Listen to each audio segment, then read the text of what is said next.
आपका क्या नाम है? मेरा वली मोहम्मद नाम है। अच्छा वली मोहम्मद साहब, ये बताएं आपके कितने अर्से से कर रहे हैं काम? मेरे को हो गए 45 साल। 45 साल कराची से माशाल्लाह आप करते हुए आ रहे हैं। तो और कौन कौन सी डिशें बनाते हैं? जी इंग्लिश भी बनाते हैं, चाइनीज़ में। तो अभी आपके पास यहाँ क्या क्या है? यहाँ पे चिकन रोल है, बीफ रोल है, चिकन टिक्का है, मलाई टिक्का है, चिकन बोटी है, पीस है। अच्छा, हर किस्म के वैरायटी। और ये अभी आपने क्या बना के दिया हमें? ये मैंने दिया सरकार कबाब रोल। कबाब रोल। जी सर। अच्छा, और इसकी कीमत 60 रुपये है? जी नहीं, इसकी कीमत 50 रुपये है। इसकी कीमत 50 रुपये है?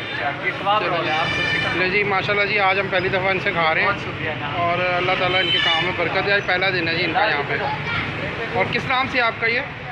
ये कराची बारबेक्यू के नाम। कराची बारबेक्यू के नाम से है।